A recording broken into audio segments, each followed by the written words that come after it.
ये कॉन्स्टिपेशन के जो कॉजेज़ हैं उसमें सबसे पहले तो जो ब्रेन गट कनेक्शन है, ठीक है। वो बहुत इम्पॉर्टेंट है कि जब आप स्ट्रेस्ड होते हैं तो वो जैसे मैंने पहले एक्सप्लेन किया है कि जो ब्लड फ्लो है वो गट से ब्रेन की तरफ चला जाता है, बाउल मूवमेंट स्लो हो जाती हैं, तो उससे कॉन्स्टिपेशन होती है। तो एक तो स्ट्रेस से बचना है, ठीक है।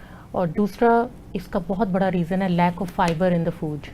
लोगों जो हमारे जिस तरह के हमारे पाकिस्तानी खाने हैं उसमें फ़ाइबर का इतना इस्तेमाल नहीं किया जाता। ठीक है। फ्रेश वेजिटेबल्स और फ्रूट्स का इस्तेमाल, नाश्ते में जैसे ओट्स का इस्तेमाल, इस तरह की चीज़ों का इस्तेमाल अब वक्त के साथ साथ लोगों ने बहुत कम कर दिया है, बिल्कुल। और जंक फूड का इस्तेमाल बहुत बढ़ गया है, और बस ये स्पाइसी फूड्स और कढ़ाइयाँ और कोरमे चल रहे हैं।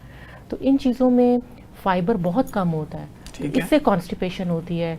डिहाइड्रेशन, पानी का इतना इस्तेमाल नहीं किया जाता बिजी वर्क शेड्यूल्स की वजह से। ठीक है। सारा दिन काम कर रहे हैं, पानी पीना याद ही नहीं रहा, जबकि 8 से 10 ग्लास ऑफ वाटर इज़ वो तो वेरी must है। इंपॉर्टेंट।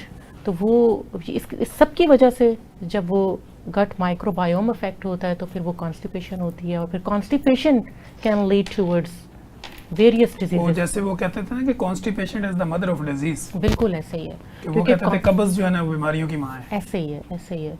तो कॉन्स्टिपेशन से बचना बहुत ज़रूरी है। ठीक हो गया।